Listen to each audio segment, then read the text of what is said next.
Pour présenter le projet, je voudrais donner la parole à Moïse Kissous, qui est directeur des éditions Jungle et qui, lorsqu'il était directeur du syndicat national de l'édition, a lancé cette initiative. Merci Colombine. Alors, je n'étais pas directeur du syndicat national de l'édition, mais j'étais président du groupe bande dessinée, en fait, qui est un des groupes qui réunit des éditeurs de bande dessinée au sein du syndicat. Et en fait, ce groupe bande dessinée au sein du syndicat a pour vocation de dialoguer et négocier avec les institutions et les parties prenantes dans la profession de la bande dessinée et aussi de développer des projets communs. Et clairement, le développement de la BD à l'école a été un des projets sur lesquels nous avons souhaité travailler depuis maintenant un peu plus de 3 ans. C'est venu d'une expérience en fait, que j'ai eue en 2017, fin 2017, une réunion qui était organisée à l'initiative de la Cité de la bande dessinée à Angoulême et qui réunissait des enseignants et un certain nombre d'autres parties prenantes, auteurs, éditeurs. Et plusieurs centaines d'enseignants étaient présents et je représentais donc du coup les éditeurs BD. Et j'ai été effectivement frappé par, d'une part, l'envie, l'intérêt manifesté par un certain nombre d'enseignants et le manque d'outils, le manque d'accompagnement dont ils pouvaient disposer. Et donc, j'en ai parlé avec mes confrères éditeurs et on s'est dit, bon, il faut qu'on creuse le sujet et qu'on comprenne un petit peu quels sont les besoins, quels sont les outils actuellement utilisés, quels sont ceux qui font défaut et comment on pourrait aider. Et là, Colombine, tu es bien placée pour le savoir, on t'a confié une étude pour justement approfondir tous ces points-là. Et cette étude, que l'on peut d'ailleurs toujours trouver, je pense, sur le site du syndicat national de l'édition, a donné lieu à un certain nombre d'observations et nous a conduit à créer 2 outils sous la dénomination la BD en classe, un outil dossier enseignant que vous voyez là sur la présentation, qui comprend un tas de conseils, de leviers à destination des enseignants sur la manière d'aborder la bande dessinée. Et pour le premier outil, on l'a créé pour le cycle 3 et en s'appuyant sur un des éléments du programme qui tourne autour des monstres. Et donc, on a développé un corpus de bande dessinée sur ce thème-là et qui a permis effectivement, à travers ce dossier enseignant, d'aborder des tas d'axes de leviers possibles d'utilisation en cours. Et on a doublé ce dossier enseignant par un dossier élève qui, lui, a vocation à être remis à l'élève et qui permet en fait, à travers de multiples extraits et activités ludiques, de donner du corps en fait à cet enseignement. Un des soucis étant évidemment que les enseignants, les écoles n'ont pas forcément les albums BD ou les budgets pour les acquérir. Et du coup, l'outil qu'on a créé pour les élèves, le cahier élève, permet d'avoir de nombreux extraits intégrés et de pouvoir déjà partir de ces extraits pour accompagner l'usage de la BD dans le cadre scolaire. Voilà. Donc, c'est ce travail-là qu'on a mené avec l'aide d'un comité éditorial, avec l'aide d'enseignants qui nous ont accompagnés dans l'élaboration conceptuelle, puis la rédaction proprement dit de ces outils. Et voilà, nous avons le plaisir d'avoir une belle diffusion avec la première opération et je laisserai le soin aux autres de dire plus sur la manière dont ils se sont servis de ces outils en classe. Merci. Nelly Tironet, vous êtes conseillère et formatrice académique en agriculture pour le rectorat de l'Académie de Bordeaux et vous avez participé à la conception de ce premier outil. Est-ce que l'on pourrait revenir un petit peu sur le contenu? Vous pouvez nous dire voilà, qu'est-ce que les enseignants peuvent trouver à l'intérieur? Alors, je vais faire passer quelques pages. Voilà, ben, en fait, c'est un outil très complet. Moi, je suis vraiment ravie de faire partie de cette aventure et pour la deuxième fois. Et c'est vrai que, pour revenir, je vais quand même rebondir sur les propos de Moïse Kissous. C'est vrai que le problème qui s'est posé à nous, nous nous étions rencontrés d'ailleurs, Moïse Kissous et moi-même, lors d'une table ronde aussi, non pas à Angoulême, mais ce coup-ci, c'était à Bordeaux, une journée organisée par l'ALCA et où avait émergé exactement la même conclusion, c'est que aujourd'hui les enseignants souhaitaient travailler à travers ce médium-là. Il y avait une vraie appétence, mais souvent n'y allaient pas parce qu'il manquait d'outils et de formation.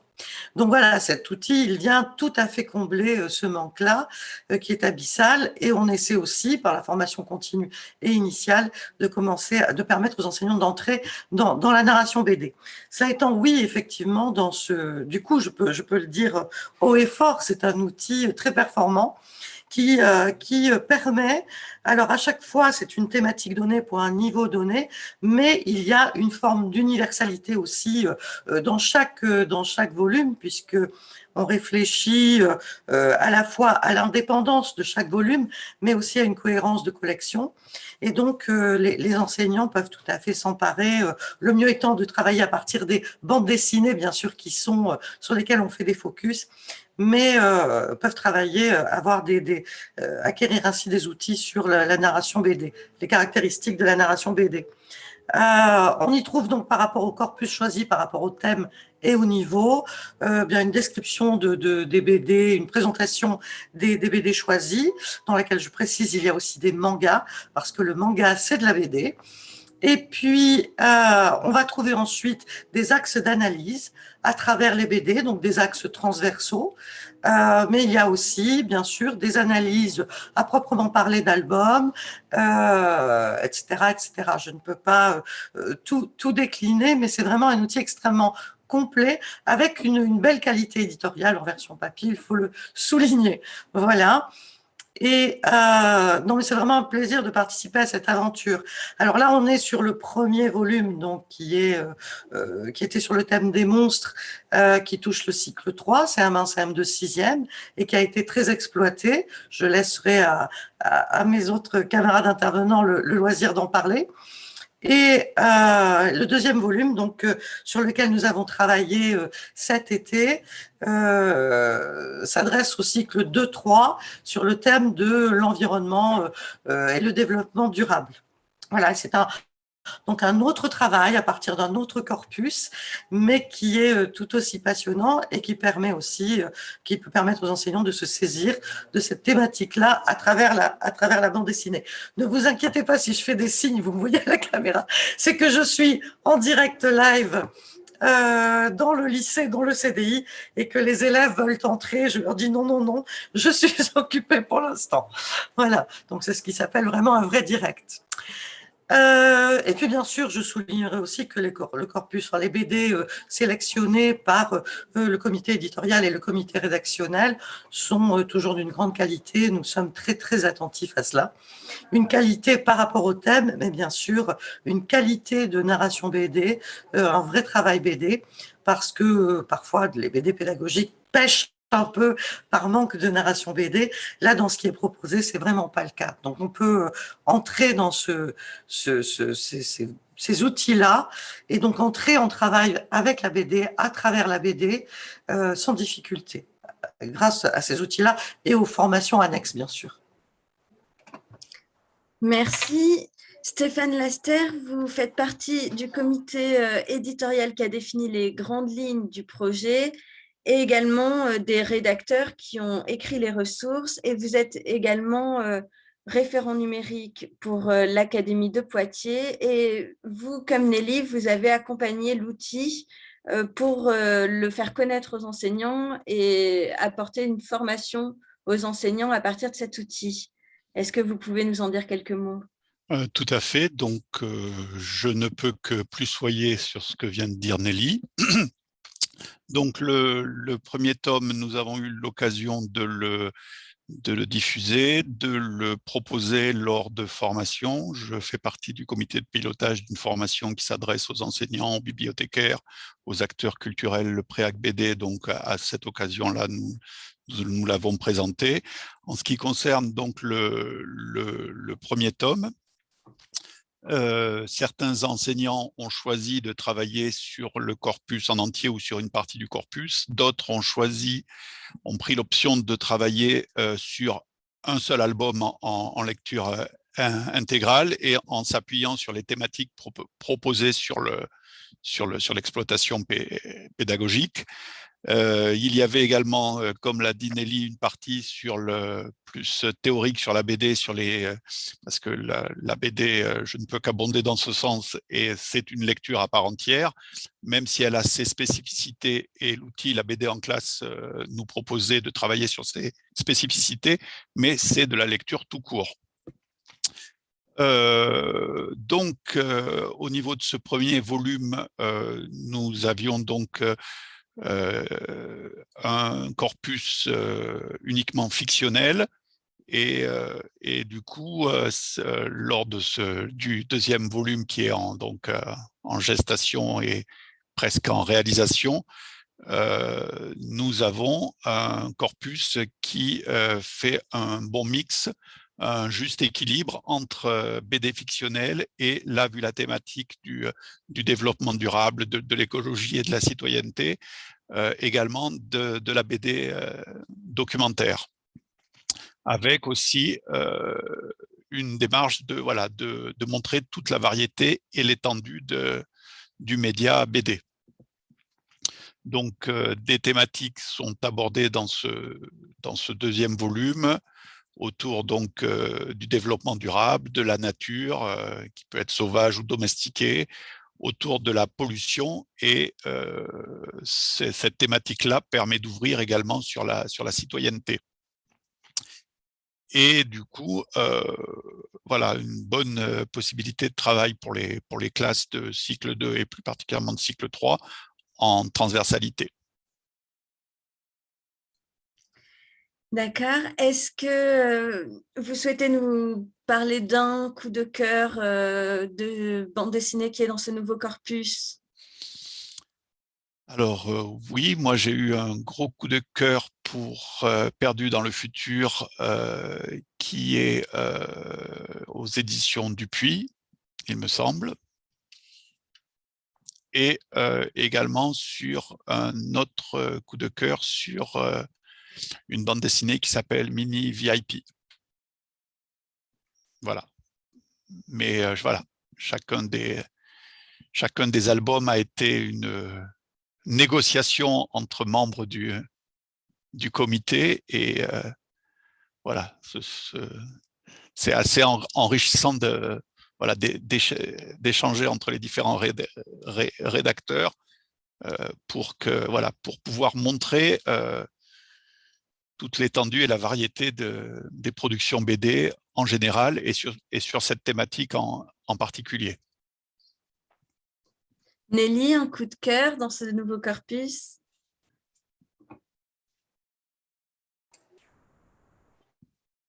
On ne t'entend pas.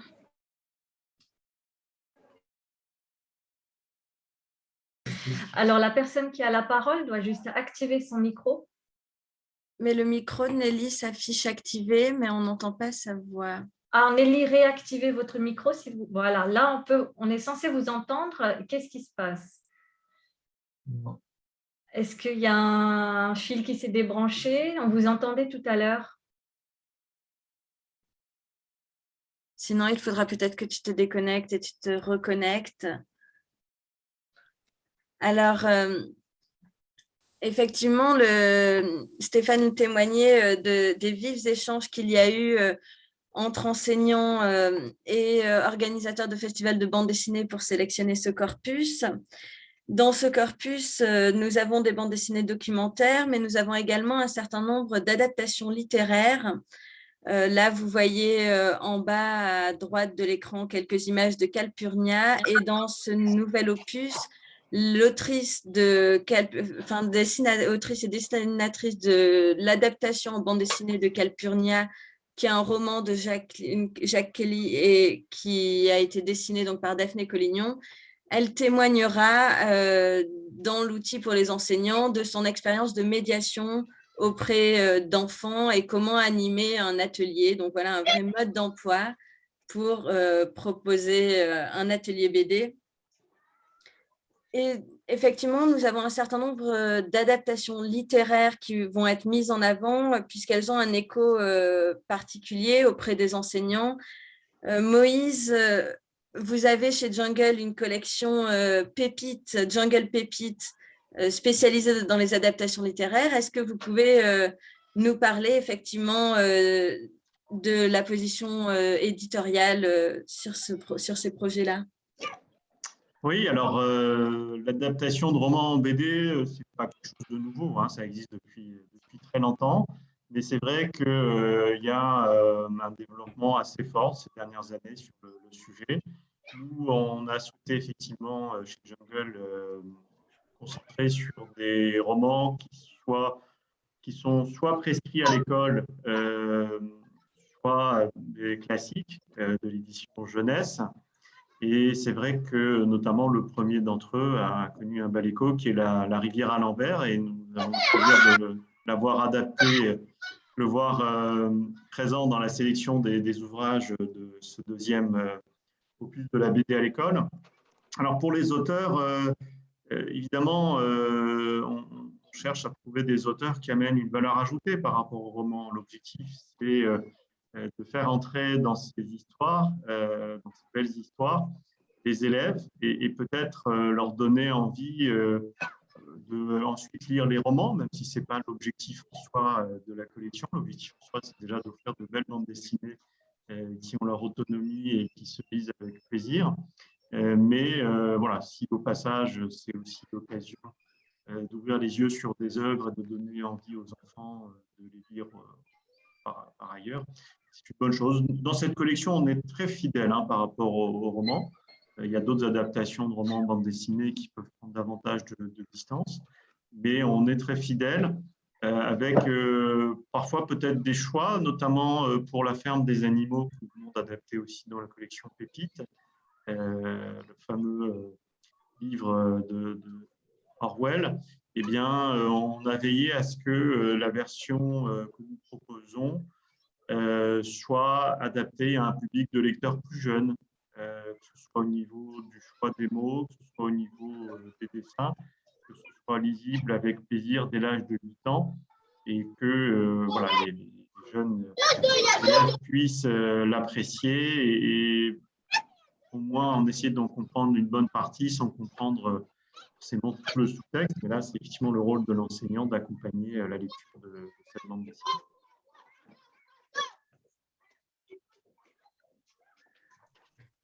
Merci. Mélie, vous êtes de retour et on accueille également Valérie Semama qui est enseignante en CM2 et qui a... CM1, pardon. Et bon, j'avais des CM2 l'année dernière quand j'ai pu profiter de votre vos premières BD, votre premier projet, on va dire. On vous a invité aujourd'hui puisqu'on a parlé de la formation des enseignants qui était organisée dans certaines académies autour de l'outil, mais que je voudrais rappeler que c'est quand même un outil qui a été pensé clé en main pour les enseignants et donc qui peut être mis dans les mains des élèves grâce au carnet élève et qui peut être abordé par des enseignants, quelle que soit leur discipline, grâce aux pistes pédagogiques qui ont été rédigées. Et Valérie, c'est votre cas, donc vous n'avez pas forcément suivi une formation sur cet outil, mais vous y êtes intéressé et vous l'avez découvert en autonomie. Bien sûr. Alors déjà, un grand merci, parce que mes élèves ont été comblés de le recevoir. Au-delà de l'aspect, je dirais, pédagogique et didactique de nos métiers, ça a été comme un cadeau pour eux, parce qu'ils ont chacun eu leur BD. Ils se sont appropriés la BD et pendant de longs mois, ça a été, je dirais, leur cadeau de livre. Même si on travaille beaucoup sur la littérature en classe, c'est quelque chose qui me tient à cœur. Et ils ont découvert donc votre BD avec grand plaisir. Ils connaissaient certains des ouvrages que vous aviez proposés, en tout cas des extraits que vous aviez proposés. On a travaillé évidemment sur la BD par la suite avec eux. On a eu des séances qui étaient dédiées à l'exploitation de la littérature via la BD. Bon, je vois pas je vois plus voilà, exactement. Bon, malheureusement, le festival n'a pas eu lieu, hein, je ne vous apprends rien. Là, on est au Salon du Livre, c'est déjà très bien qu'on puisse discuter, se réunir et parler des livres avec un grand L et de littérature.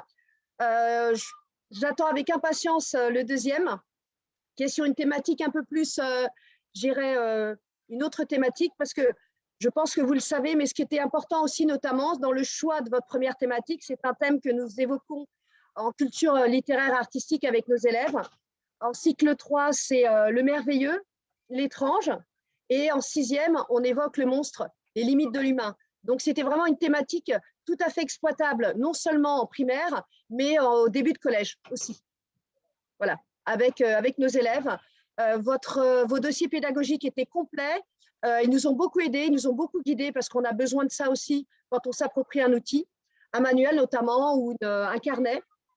Donc, ça a été quelques mois de bonheur avec mes élèves de découvrir, pas la BD puisqu'ils la connaissent déjà, mais de donner un peu ces lettres de noblesse à la BD avec ce carnet notamment. Et ici, j'ai mis l'image d'une carte mentale que vous m'aviez envoyée, que vous aviez réalisée. Tout à fait. Dans les Oui, allez-y, Colombie. Non, si vous souhaitez en dire un mot. Attendez, j'enlève juste la… bon, elle n'a pas été malheureusement complétée au cours de l'année. Néanmoins, elle est interdisciplinaire, comme vous l'évoquez dans votre édito du premier. L'interdisciplinarité, donc on a pu retrouver du fantastique, plusieurs genres littéraires, policiers, science-fiction. On a pu parler des arts visuels. Ils ont eux-mêmes pu faire une planche, un début de planche. La littérature, évidemment l'histoire avec des BD un peu plus historiques. Donc, je dirais que ça touche un peu toutes les disciplines, même en mathématiques, quand on évoquait le nombre de planches, on est revenu sur la géométrie avec les formes de planches et autres. Donc, c'est vraiment un outil pluridisciplinaire que se sont appropriés les élèves, en fait, au-delà de la littérature et du plaisir de lire et de le découvrir. Merci. Effectivement, à mettre entre toutes les bonnes mains, j'ai envie de dire. On a reçu aussi certains projets graphiques pour des onomatopées et surtout des projets d'élèves qui avaient complété les pages interactives dédiées, qui sont proposées dans le carnet élève avec des zones à compléter et qui est disponible donc, sur le site du Syndicat national de l'édition en fichier de définition pour que chaque enseignant puisse l'imprimer localement. Vous parliez de l'interdisciplinarité. Je voudrais interroger Stéphane Laster sur les croisements disciplinaires qui ont été imaginés dans le deuxième tome sur l'éducation au développement durable.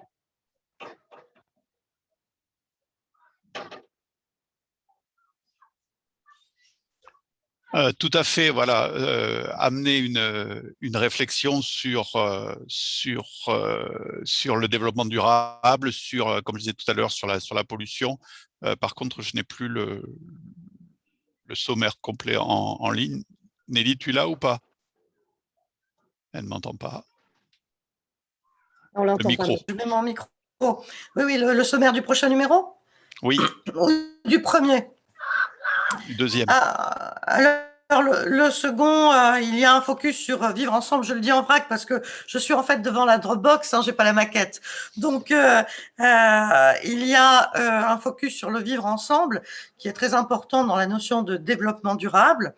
Il y a une partie sur imaginer le futur, rêver un autre monde, toujours une analyse à travers effectivement le corpus proposé, le rapport à la nature sauvage ou domestiquée, l'observation de la nature, etc., etc.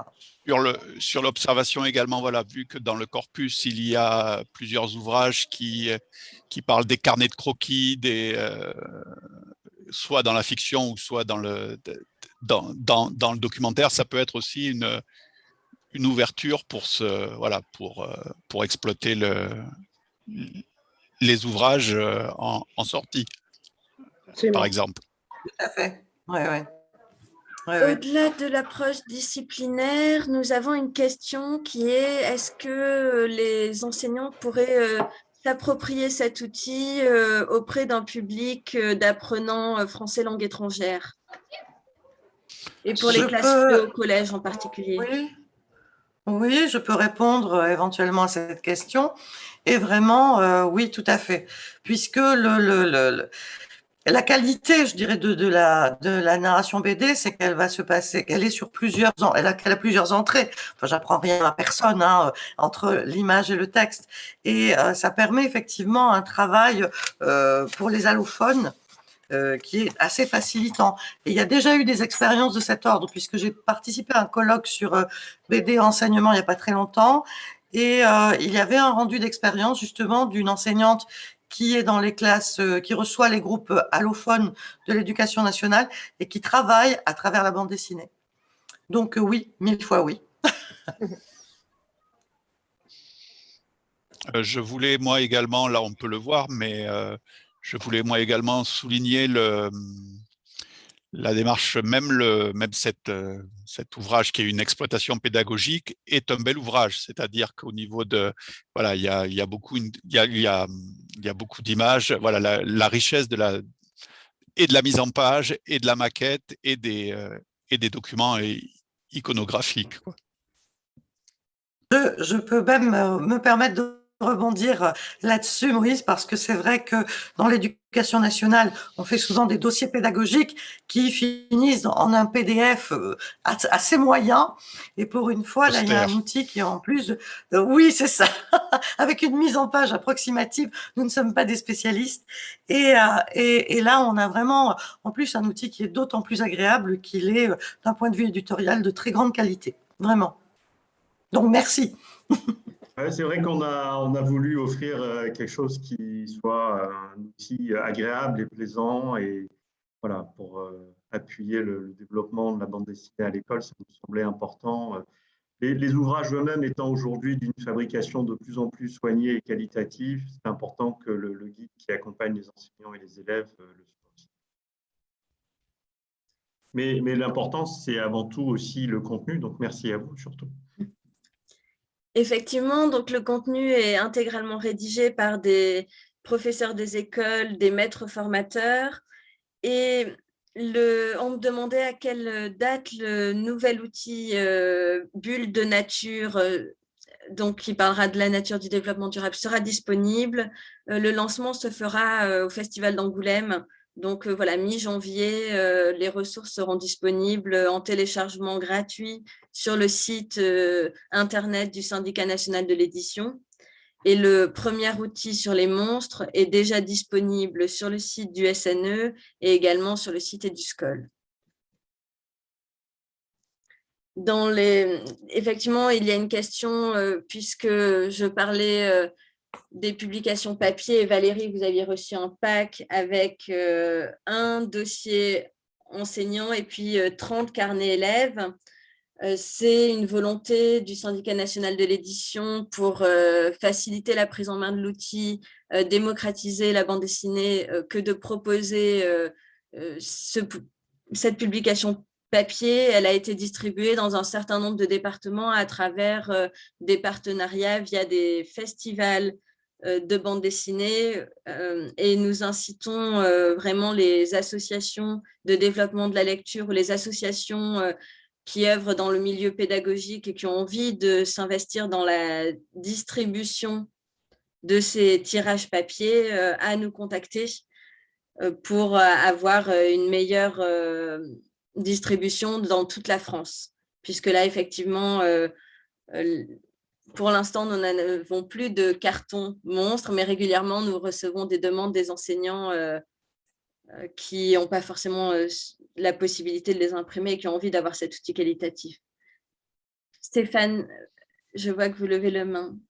Oui, pour abonder aussi par rapport, parce qu'on a surtout parlé du guide de l'enseignant, et c'est vrai que Valérie a souligné l'importance du carnet élève, où là aussi, il y a non seulement des des petites activités, mais aussi des extraits des différents ouvrages du corpus.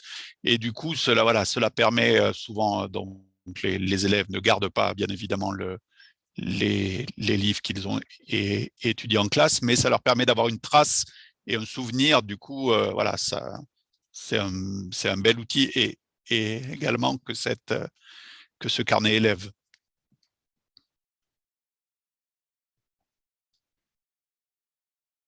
Effectivement, donc des extraits et puis des jeux. Et dans les jeux que l'on trouvera dans le deuxième opus, il y aura autant des jeux d'expression orale, lecture à voix haute pour travailler l'intonation, que des jeux sur l'écriture rédactionnelle d'un scénario, des jeux de reconnaissance d'images. Voilà. Est-ce que Nelly, Stéphane, vous voulez nous justement rebondir sur les compétences qui sont nécessaires aux élèves et à travers ces jeux? Oui, tout à fait. Enfin, moi, je dirais que les compétences, qui sont à développer et qui doivent être acquises par les enseignants, elles sont développées, bien sûr, dans le dossier enseignant. Et que c'est par là qu'il faut commencer pour permettre justement de travailler avec les élèves sur toutes les compétences. Ah ben alors là, ce que tu montres, c'est encore autre chose, puisque on était sur un projet maths et BD que j'avais mené dans le Lot-et-Garonne il y a quelques petites années. Et, de toute façon, c'est d'une telle extrême richesse que je ne saurais pas décliner en termes de narration, en tout cas, pour appréhender la narration, savoir comment fonctionne une narration. Je crois que la bande dessinée, c'est vraiment l'art par excellence, parce que la narration BD, elle fait entrer en tellement de choses, tellement de possibles en jeu, que travailler la narration de cette façon-là, c'est d'une telle richesse que je suis sûre que les élèves finissent par comprendre ce que c'est que la narration. Parce que souvent, ils sont aussi dans cette difficulté-là d'avoir une narration fluide, et passer par la BD, c'est un excellent outil. Après, moi, en tout cas, dans toutes les formations que je fais, puisque j'ai créé des formations et je les assure sur l'Académie de Bordeaux, à chaque fois, je présente et je propose et je partage, bien sûr, la BD en classe, et les échos. J'ai du mal à récupérer l'attention des collègues après ce moment-là, puisqu'ils plongent dans le dossier la BD en classe avec beaucoup de gourmandise. Donc, voilà, je le redis, c'est un outil qui est très complet, et je pense que, je le disais tout à l'heure, chaque numéro, chaque tome, c'est un peu un thème et des niveaux différents, mais en même temps, il y a une forme de cohésion et de progression entre les différents volumes. Donc c'est une collection qui est cohérente.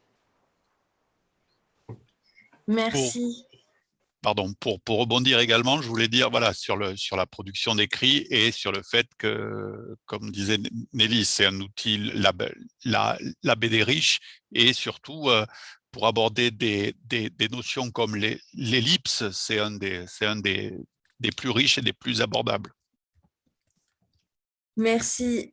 Puisqu'il nous reste 5 minutes, je voudrais prendre les dernières questions qui nous ont été posées, à savoir comment recevoir les carnets élèves et dossiers enseignants lorsqu'ils seront imprimés en janvier. Alors, vous pouvez, par l'intermédiaire du Syndicat national de l'édition, nous contacter pour manifester votre intérêt. Donc, je viens de partager dans l'onglet Conversation le lien du site internet du Syndicat national de l'édition, où vous pourrez également télécharger l'outil Faites entrer les monstres en attendant l'annonce du numéro 2 Bulle de nature. Je vois Myriam Papo qui nous demande si les carnets peuvent être envoyés en Italie. Malheureusement, pour l'instant, ce n'est pas le cas. Par contre, on vous invite vraiment à vous emparer du fichier définition pour trouver une solution à l'échelle locale et les utiliser avec vos élèves. Est-ce qu'il y aurait un mot de la fin de la part de nos intervenants? Valérie, je vous vois lever la main.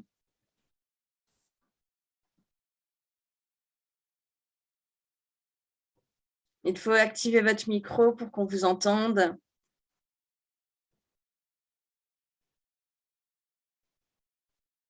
Alors, on ne vous entend pas. Est-ce que sinon, il y a un dernier mot de la fin, peut-être sur les réactions des enseignants que l'on avait reçus? Stéphane, Nelly, vous êtes en contact avec eux? Oui, bon, enfin, en tout cas, la réception du premier volume a été assez formidable et tout le monde s'en est emparé et les retours sont extrêmement positifs. Et c'est vraiment un outil qui lorsqu'on le consulte, génère le désir de monter un projet. Et je crois que c'est certainement la plus belle qualité de cet outil-là, c'est que voilà, le désir né, le fait d'avoir cet outil-là permet d'envisager, de créer un projet jusqu'alors un petit peu mis en retrait parce que, par manque de formation, les collègues pouvaient ne pas trop savoir par quel bout prendre une BD. Voilà. Et sur le fait que ça a amorcé une pompe, parce qu'après le premier tome, l'une des premières choses que l'on m'avait dites, c'était Le second. à quand le tome 2, quoi. Donc ça. ça va répondre à pas C'est mal vrai. d'attentes. Ouais. Vous m'entendez là? Non? On vous entend. Ah, super. Oui, Oui. mi-janvier pour le tome 2. Voilà, je voulais juste dire que notre ambition, c'est que les élèves lisent mieux et écrivent mieux. Et avec ce support-là, vous y avez contribué. Parce que ça a libéré l'écriture aussi, ça a dédramatisé, ils se sentaient à l'aise. Voilà. C'est important pour eux de se sentir à l'aise dans l'écriture et la lecture. Merci. Je trouve que c'est un beau mot de la fin. Oui, Merci. et je ne peux que Merci, Nelly. inviter les Merci à vous. enseignants qui l'utilisent à nous envoyer ensuite des retours d'expérience. Voilà, vous trouverez notre contact sur le site que j'ai partagé. Parfait. Merci Merci à beaucoup. vous. Merci, Et merci. à Merci. tout le monde. Merci au Merci. public. Sachez Merci. que le Salon Merci. du livre et de la presse jeunesse est également heureux de vous accueillir au salon qui se tient jusqu'au 6 décembre à Montreuil. Et qu'en tant que professionnel du livre et de l'enfance, il vous suffit de vous accréditer en ligne sur slpjplus.fr pour vous y rendre de façon illimitée. Nous vous rappelons que ce lundi 6 décembre, la journée professionnelle au salon mettra à l'honneur la lecture désignée comme grande cause nationale.